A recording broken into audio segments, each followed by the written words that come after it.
Alô galerinha, bem-vindos a mais uma hora do exercício. E o exercício de hoje é um pouco diferente porque ele é da Unirio. A Unirio nem faz mais provas. Essa é uma questão de 95. Qualquer cursinho ficaria horrorizado de propor uma questão dessa, meu Deus. Mas isso aqui não é um cursinho. Aqui a gente não tá para adestrar ninguém a fazer prova, dar patinha, esse tipo de coisa. A gente tá aqui para aprender biologia. Então a gente vai atrás da questão que for. E hoje o tema foi solicitado por um aluno no Facebook. Se você tem alguma sugestão, chama lá no Facebook. Hoje nós vamos falar um pouco sobre especiação.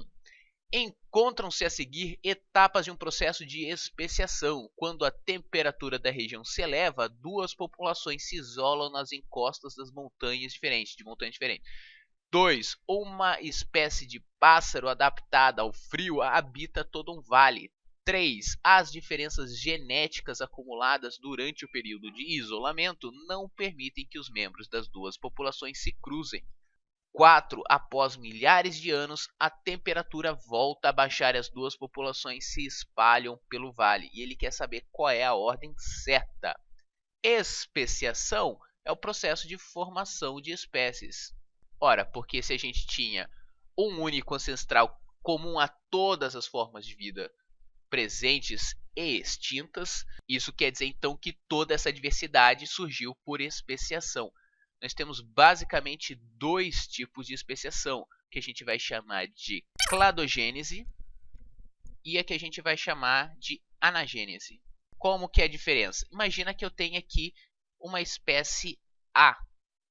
Na cladogênese, depois de um tempo, essa espécie A, lembra sempre que esse tipo de gráfico a gente lê de baixo para cima, ok? Então isso aqui é o tempo 1 e aqui é o tempo 2. Isso aqui é o tempo mais antigo, isso aqui é o tempo mais recente. E conforme esse tempo vai passando, a espécie A fica de boas, mas ela dá origem a uma espécie B.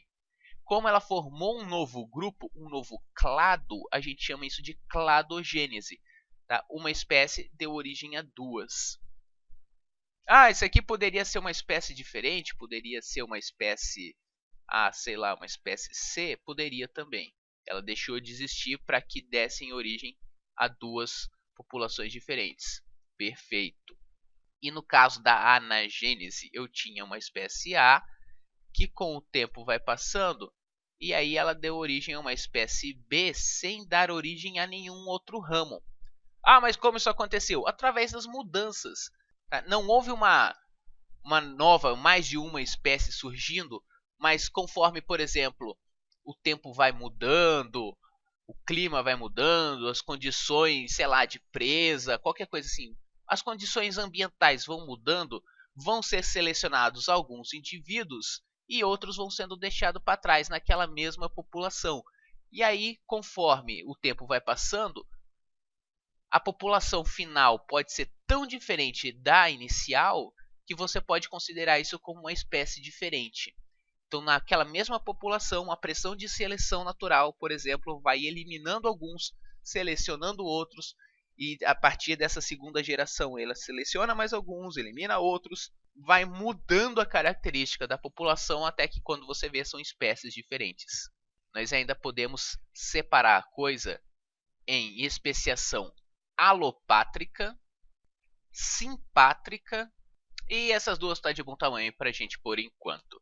Na alopatria, na especiação alopátrica, como que eu tinha? Eu tinha um terreno qualquer, um território, e nesse território eu tinha a espécie, sei lá, a espécie verdinha aqui. Estava distribuída num território. Surge uma barreira geográfica, um rio, uma montanha, um abismo, qualquer coisa assim. Houve uma barreira qualquer que impediu com que essas duas populações agora se reproduzissem entre si, porque a ideia aqui é formar um isolamento genético. A palavra-chave é isolamento genético. Aliás, para qualquer especiação é importante isso, porque a partir do isolamento você vai ter um troço chamado deriva gênica, que é mais ou menos uma variação ao acaso nos alelos da população. Aqui isso aqui começa a entrar um pouco em genética de populações, começa a ficar um pouquinho mais complicado, mas a ideia é que através do isolamento genético, cada população agora vai seguir seu rumo sem compartilhar alelos e genes uns com os outros. Com o tempo, você vai ter populações com perfis genéticos bem diferentes e aí você vai chamar isso de espécies diferentes.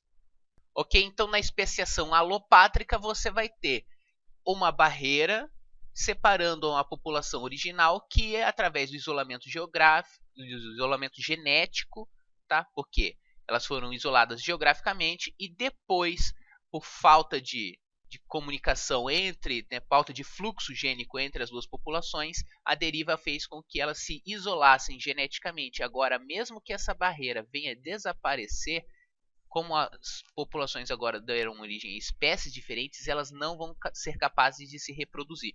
Agora você tem duas espécies distintas, no caso de cladogênese. E na simpátrica? A simpátrica, você tem no mesmo território uma população. E aí, por alguma razão, elas param de se... Sem uma barreira geográfica, ainda no mesmo território, vai surgir um isolamento genético que faz com que elas se especiem dentro da mesma faixa populacional. E aí, então você vai ter alguma coisa mais ou menos assim. Pronto, agora eu tenho a espécie verde e a espécie amarela no mesmo território, sem necessidade de um isolamento geográfico. Tem outras formas? Tem. Você pode ter uma especiação por gradiente. A espécie estava distribuída por um território tão grande que o fluxo gênico não era homogêneo. Aquela população da extremidade não conseguia se reproduzir com a espécie da outra extremidade, porque estavam muito longe, apesar de haver um contínuo, e aí acabava rolando uma especiação ao longo do gradiente. Você pode ter outras formas diferentes. Dentro da alopatria, você pode ter a especiação, sei lá, você pode ter uma especiação vicariante, pode ter uma especiação dispersante. A coisa vai longe, tá? Biogeografia é o nome dessa área de estudo. Não cabe a gente aqui esmiuçar todos os detalhes. O que a gente faz? A gente olha para o exercício. O que acontece? Primeiro tinha que ter uma única espécie para dar origem às outras. Então vamos lá. Uma espécie de pássaro adaptado ao frio habita todo um vale. Pronto, é o primeiro passo, uma espécie habitando um território. A gente já elimina todo mundo que não começa com o 2. Opa! E agora? Quando a temperatura da região se eleva, duas populações se isolam nas encostas de montanhas diferentes. Ou seja, eu tinha uma perturbação ambiental e eu criei duas populações isoladas entre si. Tem cara de alopatria, né? Tem cara de cladogênese e especiação alopátrica. Então, eu já elimino quem não continua com o 1 aqui, que é essa daqui. O que ela dizia? Ela dizia que vai para o 3. O 3 é as diferenças genéticas acumuladas durante o período. Porra, se era uma espécie adaptada ao frio, que habita todo um vale, e de repente tem diferenças genéticas, não era bem por aí, né? Primeiro você tem que isolar as populações através de uma temperatura mais quente no meio do vale aqui. E aí sim, e só aí, as diferenças genéticas acumuladas durante o período de isolamento não permitem que os membros das duas populações se cruzem. Opa! Após milhares de anos, a temperatura volta a baixar e as duas populações se espalham. E aquela coisa que a gente falou, some a barreira. Sumiu a barreira, então a gente já mata aqui o 3, porque na verdade tem que sumir a barreira primeiro. Some a barreira e aí por final eles mesmo juntos não conseguem se reproduzir porque as diferenças genéticas são tão grandes que agora elas são espécies diferentes. Resposta então letra C de cladogênese, é o que aconteceu aqui. É na população de pássaros adaptadas ao frio, rolou uma barreira geográfica aqui, uma barreira térmica, etc. Elas se isolaram cada uma numa montanha e aí agora eu tenho duas populações diferentes. Então é isso aí, galerinha. Se você gostou, dá um joinha aqui no vídeo, dá um joinha lá no Facebook, também se inscreve no canal, todo dia tem exercício novo. Amanhã tem mais e até a próxima.